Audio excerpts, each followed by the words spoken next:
morning, everybody. Happy Monday. Hope you had a wonderful weekend. It's February 17th, 2020, and I'm coming to you from California.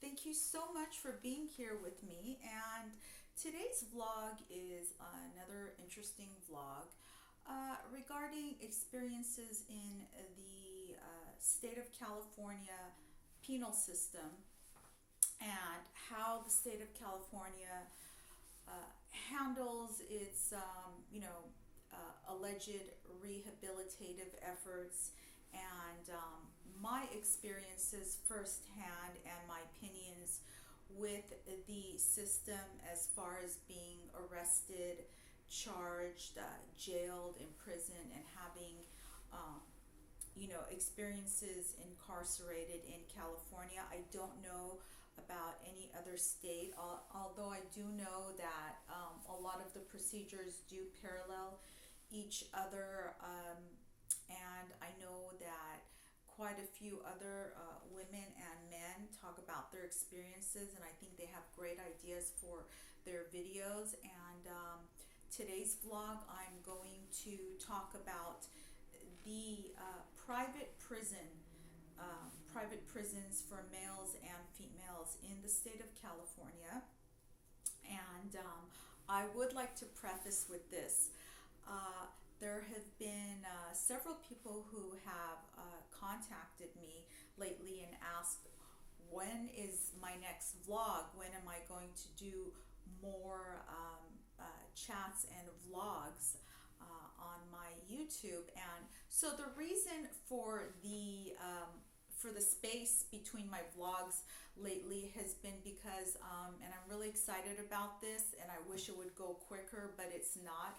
I've been doing a lot of remodeling, a lot of updating, and it's taking a lot of time because it's being done in teeny tiny bits and pieces. It's taking a lot of effort in finding the right people to do the remodeling, and everything is being done in tiny little phases. It's taking more time than I wanted it to, and that's the reason I'm filming in this room. This is a really peaceful room. I love this. This is actually the nursery.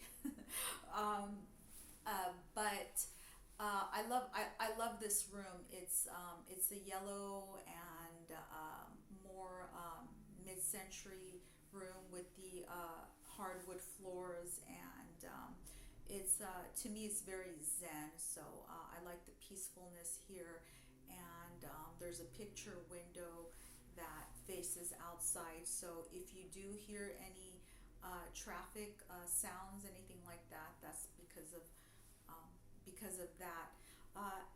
Anyways, and of course I'm on my way to the gym because that's my life. Six days a week, I'm on my way to seeing my wonderful trainer. I love Violet. She's one of the best trainers I've ever had. I love her studio. I love her method. She follows the Jillian Michaels method, and she has another mentor that she absolutely loves, and it shows in her work. We do traditional Pilates, the amped up Pilates, and TRX, and we mix in weight training.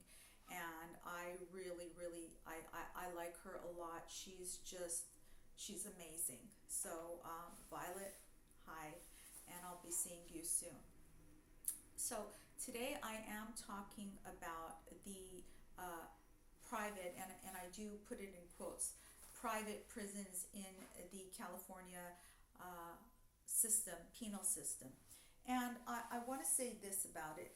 The traditionally private prisons are when somebody has been sentenced to a determinate period of time, and it's a shorter period of time than normal, and happens to be wealthy or at least have more money than the income and wants to go to a private prison, which is actually a private prison, it is authorized as a place to be incarcerated for that period of sentencing, but it's a private prison, and it's supposed to be relatively better than if you're in the prison of the penal system. However, California has for a few years had what they call private prisons, and they're actually not. They are contracted with the state of California. They are part of an extension of the main prison in California. Males and females, of course, just as other states are incarcerated separately. There are no co-ed prisons as far as I know.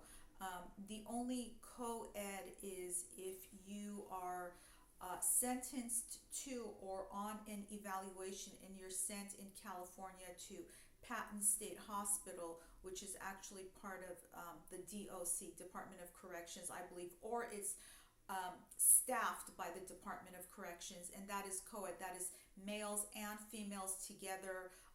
They are not, they don't sleep in the same dorm areas, but they are in one. Each unit does house males and females, so and they are also allowed to commingle on the grounds of that facility. So that's the only co-ed, but it's not a place that I would recommend. And with that being said, back to the actual separate male and female prisons in California. In McFarland, California, there is a so-called private prison facilities, and they're actually not private. It's called FCRF, the Female Community Reentry Facility, FCRF. It's owned by the GEO Group. It is, of course, for profit, and it's a big profit. The GEO Group that owns these facilities are for low level inmates that have been deemed as a lower level. They have a lower amount of points.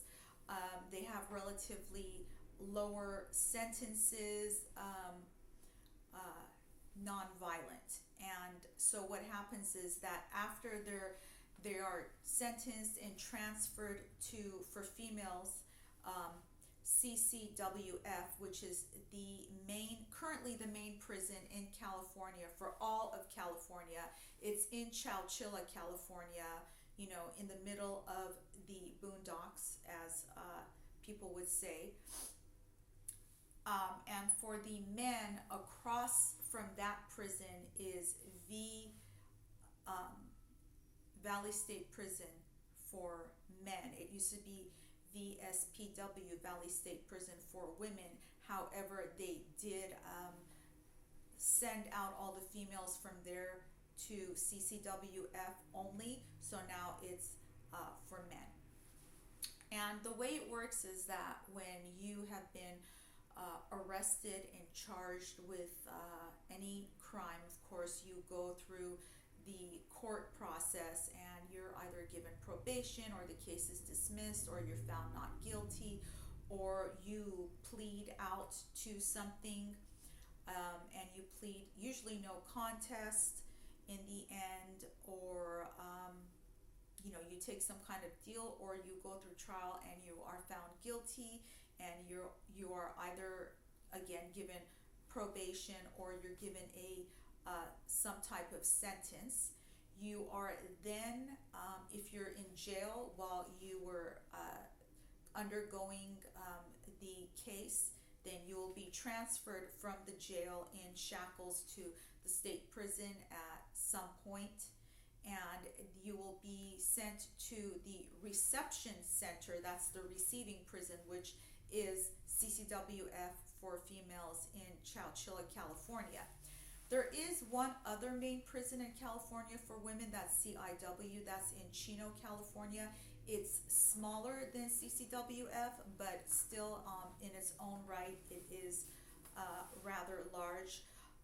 People have been, inmates usually call CIW more of a college grounds setting. That's because it has trees and a little more grass and benches, but it's still a prison for low level, medium level, and high level inmates. So both of those prisons house up to the highest level um, inmates that have been found guilty or pled to something as high as murder, and they have as high as life sentences. So now, when you go through the reception process, which has for many years taken about anywhere from 90 days to more, depending on your circumstances in the reception center prison. And with overcrowding, California prisons have been overcrowded for what seems like forever. And the conditions have been and are very bad. Actually, the conditions have become worse. And the California prisons have, like the county jails, have always been the subject of endless class action lawsuits for bad medical conditions, bad conditions all around as far as the food, the treatment, the violence, the abuse, and so many other aspects for inmates. And the class action suits almost always result in some kind of settlement. However, the prison does not always abide by the terms of the settlement. They, at some point sooner than later, go back to violating the terms of that settlement, where the conditions go back to being just as bad or actually even worse than they were pre-lawsuit. So, and because of the overcrowding,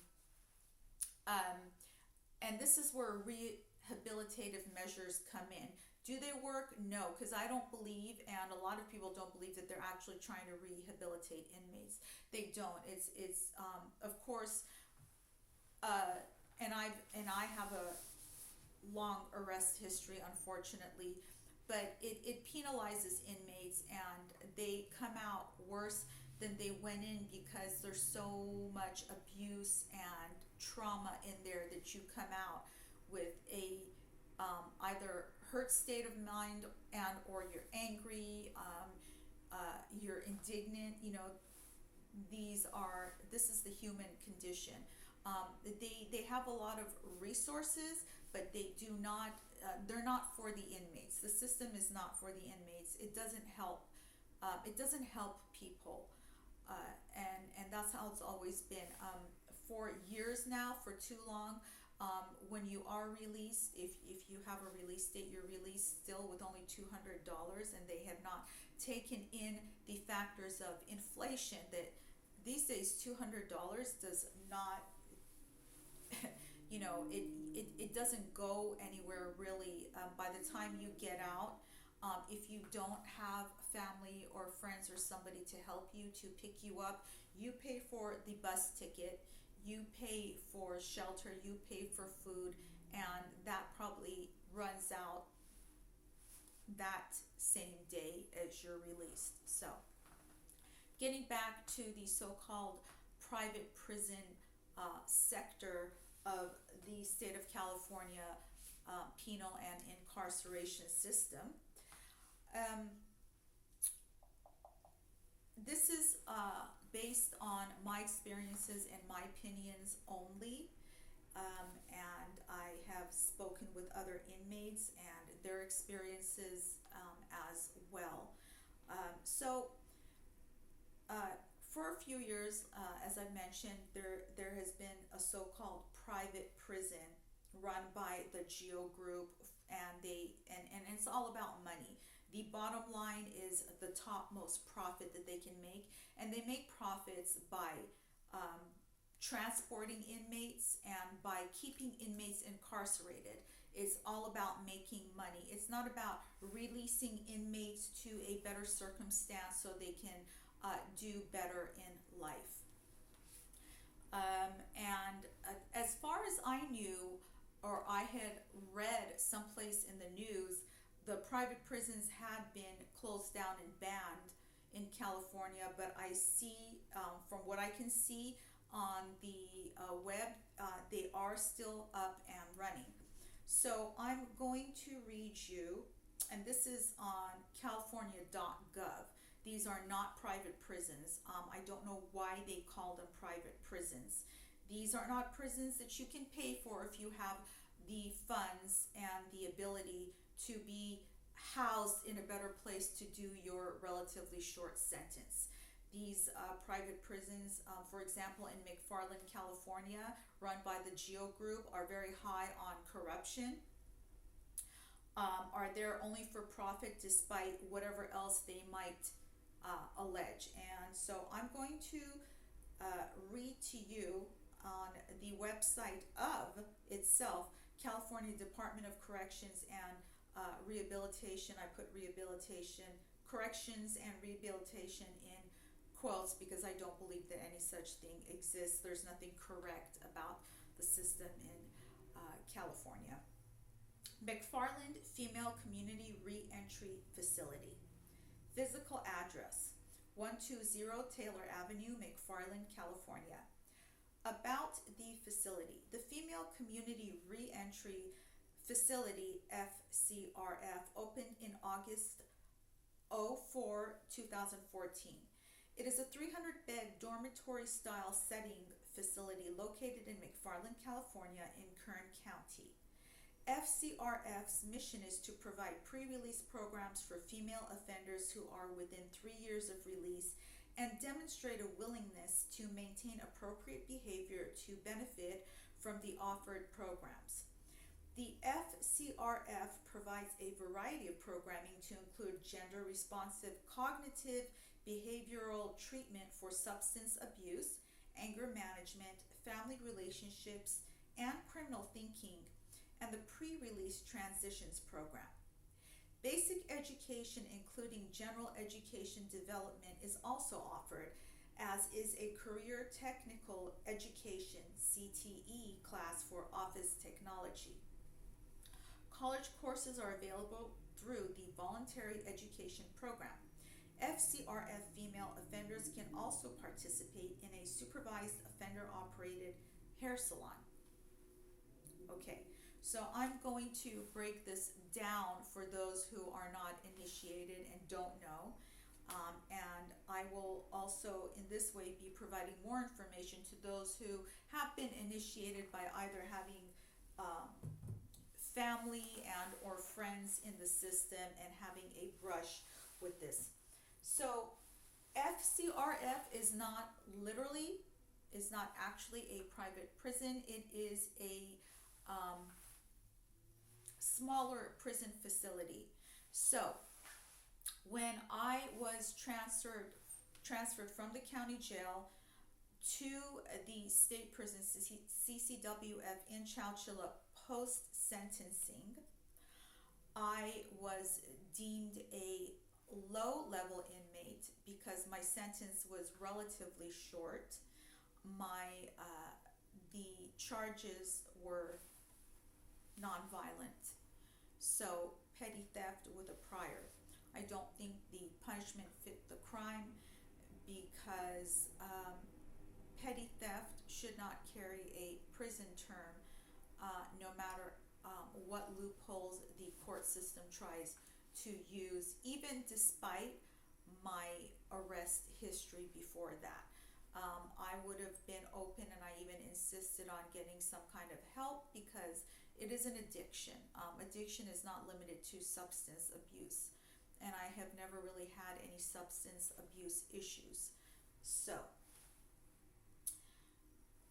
for one thing, when I was going through the reception process, technically, because I was a low-level inmate and I had or should have had a low amount of points, I would have physically and I fit the health requirements, physical requirements, and I wanted to, and of course was more than willing to go to boot camp, which is fire camp in the state of California to fight fires and work to not just receive half time, to do half of the sentence, but to do even less, to do a third of the prison sentence.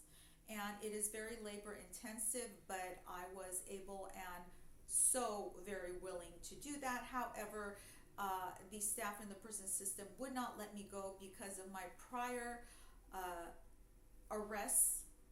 They add points for every prior arrest you've had, and then they add points for prior incarcerations, and they do that to raise your points as much as they can to keep you incarcerated longer, because if you can't go to fire camp, boot camp, then you will do half of the time instead of just a third of the time.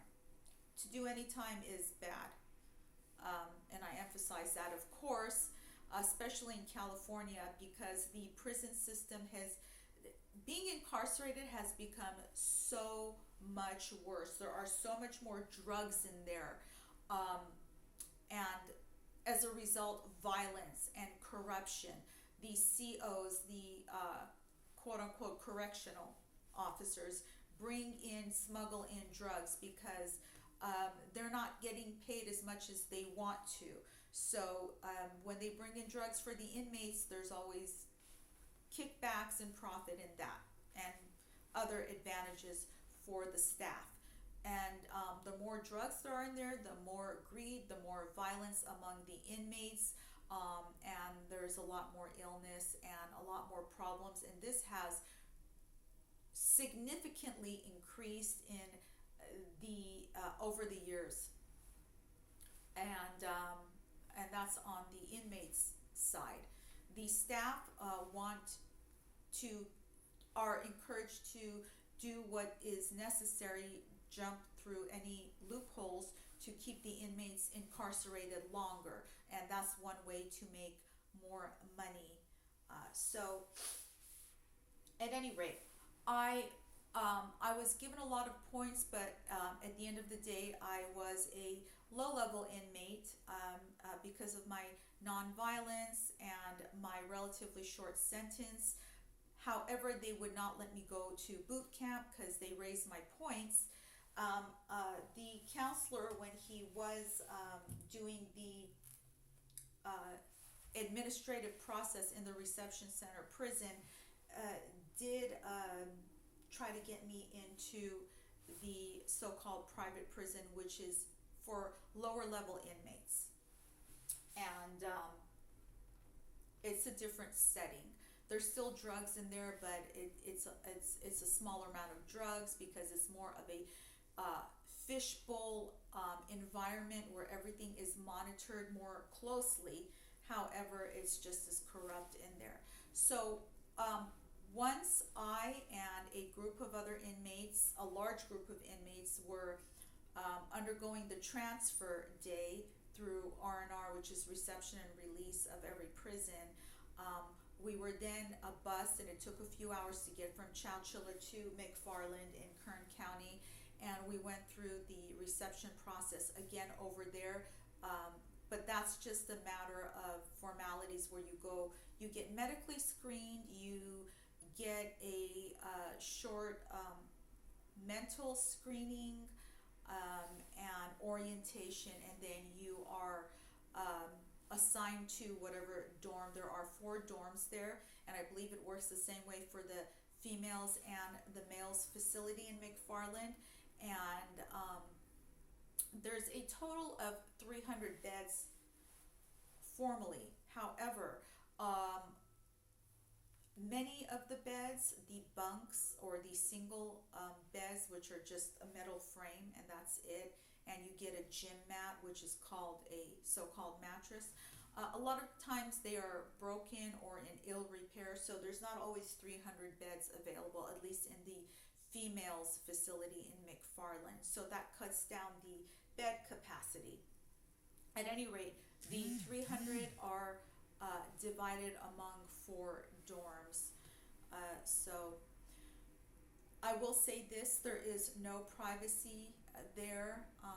There are cameras everywhere. So each dorm There's a bunk and bed sleeping area separated by a cinder block wall, which is only about approximately waist high from the day room. And then in the day room, there's a picture window, large picture windows, which look out onto the hallway. So it's just like a long row, and everything can be observed easily, which I understand is necessary for safety and security reasons. It has to be that way, and I fully agree. However, you must understand that there's no privacy in there, and there should be for dressing and undressing and for decency reasons. There are cameras, and male and female staff do checks. I believe it's about every 30 minutes, and they walk through the bed area while inmates are dressing and undressing. The males in a female facility and vice versa, the females in a male facility are legally supposed to announce themselves. For instance, man walking. When they do their checks, they don't always do that. There is sexual harassment that still goes on in the McFarland facility. I know firsthand, and I've spoken with other inmates who have had that experience as well. And FCRF, run by the GEO Group, tries to portray itself as a gender responsive or feminist, being on the side of the females. They're not. That's a lie. So it's misleading information. But there's sexual harassment. Of course, there's a complaint process available to all inmates. The employees will say, and we make complaint forms available around the clock, and all complaints are logged in and traced. That's all true, but that's where it ends, because there is a lot of illegal, any retaliation is wrong. There's always retaliation on the part of the staff in when most complaints are written. It's not in the case of all inmates and all complaints. So there's also that. And especially in the prison in McFarland, they try to the staff tried to circumvent the appeals process and reject the inmate complaints, which are legitimate. They try to reject them for any illegitimate, kooky reason. And then it becomes a vicious cycle in which you respond to a rejection and send the complaint back in, and then they use the same and or another invalid excuse to reject it and send it right back to you. So you find that you're in this reverse tug of war. You keep trying to send it back to them, and they're sending it back to you, and so in that way they avoid addressing and giving relief to your complaints, whatever complaint that may be, especially if it's really legitimate and there is abuse going on by the staff for whatever reason. And there are a lot of other bad things that happen there. So going back to the subject of halftime in the prisons, when you're a low-level inmate, you do have the opportunity, or legally you should have the opportunity, to actually do less time, which is only a third of your sentence instead of half of the sentence. But you do have to work for it, which is, again, understandable, and I absolutely agree with that.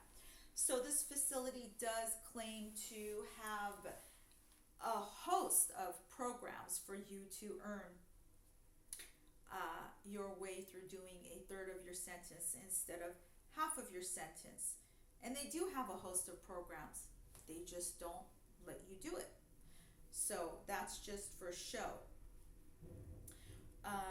They have substance abuse programs. If you don't qualify for that, they have a lot of other programs, and even when there are seats available in those programs, they will try to avoid allowing you into those programs so that you cannot earn credits and then you cannot get out earlier. So they keep you incarcerated longer, and they make more money, and that's how they work. I got into a lot of administrative scuffles with the staff because I kept standing up for my rights, and every day sending in, not complaints, I would start with request forms, on documented request forms and verbal requests to please put me in this or that program. And they wouldn't, even though the seats were empty and they had room, because I really wanted to get out earlier. I deserved to get out earlier. The only program they gave me was a pre-release, but you don't get too many credits. You do get a few days off, and that's about it. But I wanted to take a computer course and a couple of other courses which were open and available. However, they made them unavailable. And then my complaints, which I would after that send in formal complaints, and they would circumvent the system. So there was that. And another thing to be aware of is they don't just make money from incarcerating you as an inmate longer. They make money from transporting inmates. So what they would do is, once you are sent to this other facility, prison facility, and you're settled in finally, you've been there for a few days or a few weeks, and you've worked your way, as hard and difficult as it is, into a program to earn a few days more off of your sentence, and you've accumulated some property, and you've carved out a little place for yourself, because it's what you do, yeah, if you have to be there. One day you find yourself summoned to R&R, which is reception and release, and you have no idea why. And so which happened with me and over 16 other inmates that I personally knew there and witnessed and spoke with, and actually saw this happening to them just as it happened to me. So I'll go back and say this. When you get to the facility in McFarland, they give you that orientation and put you through the reception program there, which is just a few hours. But part of it is they conduct an interview, and part of the interview is they ask you, have you had any experiences, have you been the victim of childhood abuse when you were a minor under the age of, let's say, 13?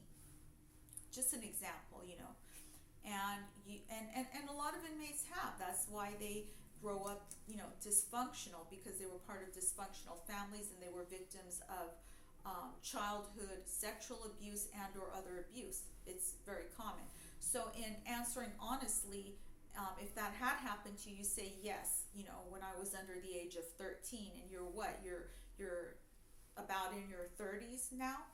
So and so, they record your answers, and then you go through the process. So you've been there for a few days or a few weeks, you've settled in, you've started taking this, at least one course that you're able to take, because they don't want to give you too many courses to earn too many credits to get out earlier. So you're existing with that, and you're settled, and they call you to the R&R, and they lock you in a holding tank, and they tell you, oh, we'll tell you why you're here in a few minutes. Before you know it, it's been a few hours, so you keep knocking on the door. They don't answer, so you pound on the door. Why am I here? Why am I locked in here? Or you're being transferred back to the level 4 facility. Why? I have no misbehavior.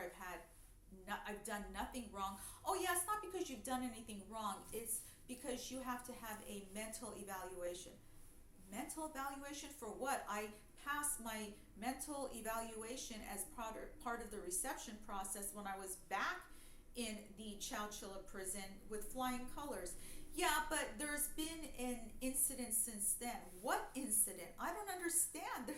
Nothing has happened. Nothing has. They're lying. What they're basing it on is when you were going through the orientation interview at the McFarland facility, and you answered affirmative for having been through a victim of childhood sexual abuse or any abuse when you were under the age of 13. And so you're transporting me back, you're uprooting me, you've stopped me from the program, so which cancels out the credits that I have worked so hard for up to now. You've packed up all of my property. My property probably won't be going with me, so my property will be in limbo between buses. all this because you're transporting me back to get another mental evaluation? Yes, because we don't have any mental health staff here. A for-profit prison facility that makes so much money doesn't have one counselor on hand to conduct the supposedly necessary interview there? No. So hours and hours you're waiting, you get transferred. By the time you get back to the prison in Chowchilla, it's nighttime, you're exhausted. And they actually transferred me at that time with one other inmate who was in the same position as me, a wonderful woman.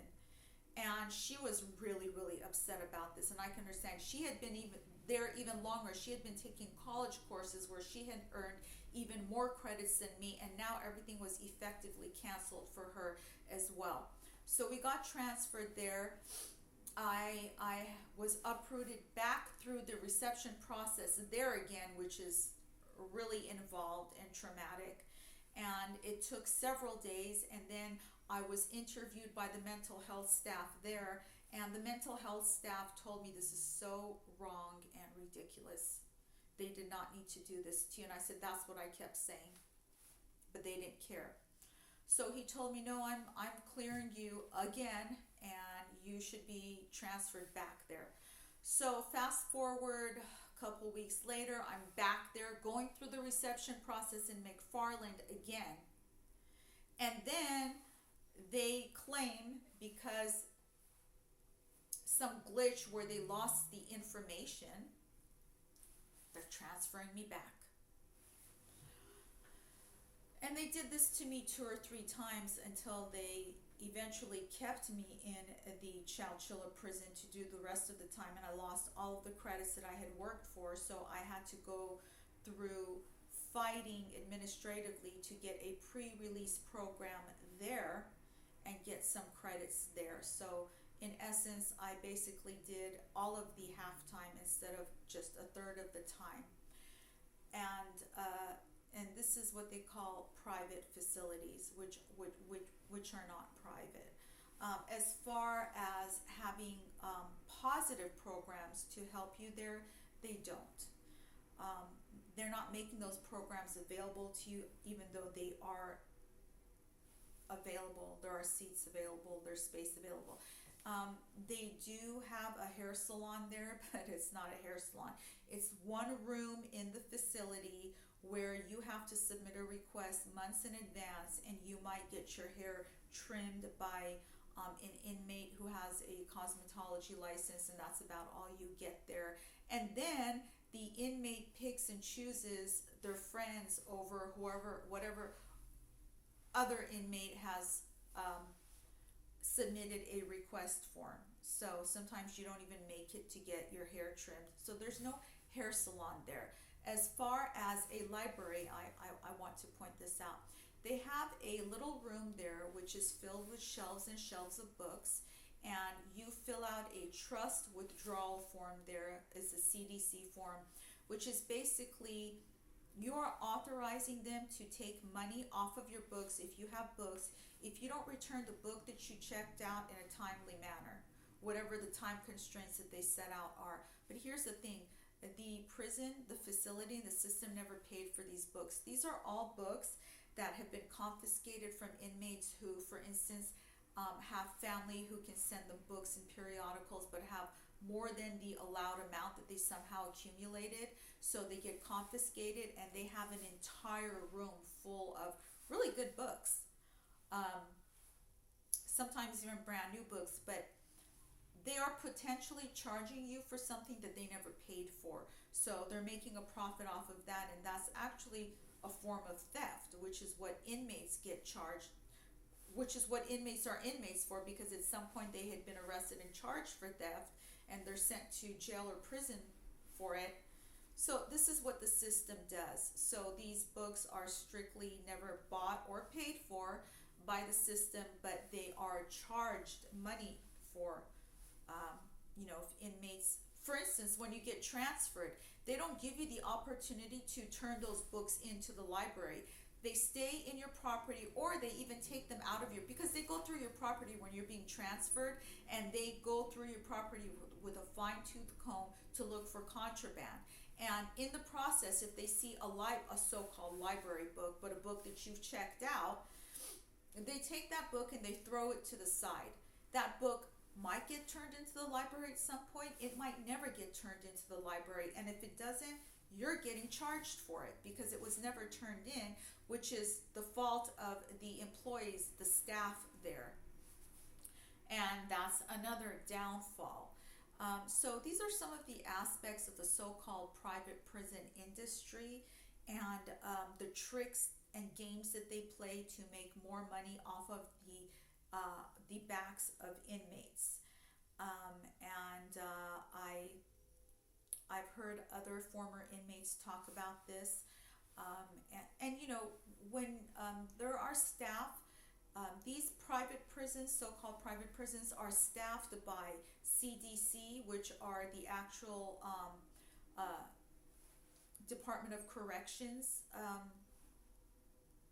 staff, you know, sergeants and lieutenants, but they're also staffed by the private sector, and they wear different uniforms, and I believe they get paid less than the DOC employees, and they get paid significantly less. They do get benefits, I believe, but they get paid so much less that they actually consort with inmates, and they do things for inmates for extra money, because drugs are very profitable for the inmate side, and obviously for the employees too. So they're encouraged in that way to bring in drugs and do favors for inmates, and inmates deal these drugs in the prisons, and they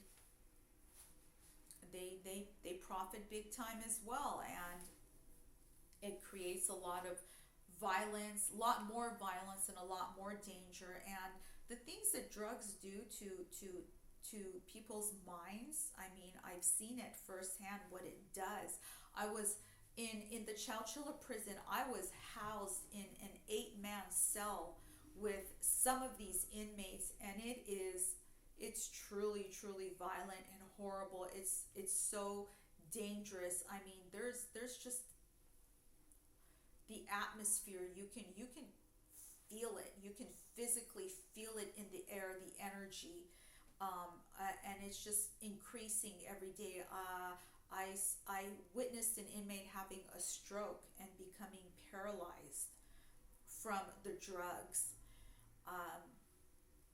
There's so much going on in the California system, and I believe for males it's probably even worse, because you know, there's racial divide in there, which there's no racial divide in the women's prison, but it's still really bad based on the drugs and everything else that's going on in there, and the corruption.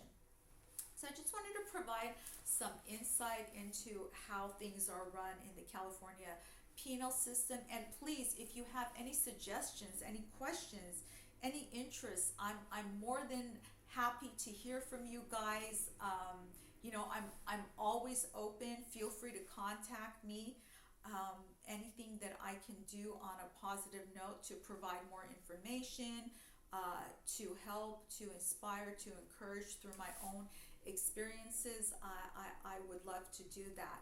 Also, I would like to say, my passion in life, of course, are my loved ones, but second to that, my passion in life is saving animals, rescuing animals, pit bulls, and all dogs and cats. And I want to say this, and this is my goal, is to my goal and my dearest hope is to have a rescue.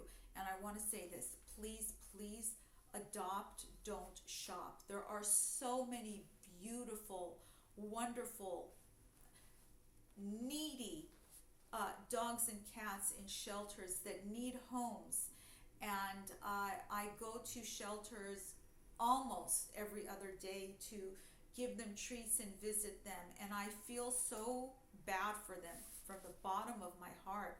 I love pit bulls, and I love dogs, and pit bulls are truly beautiful and wonderful and gentle animals. You know, again, I'm going to say this, please adopt, don't shop. Even if you don't adopt, you can still foster pets.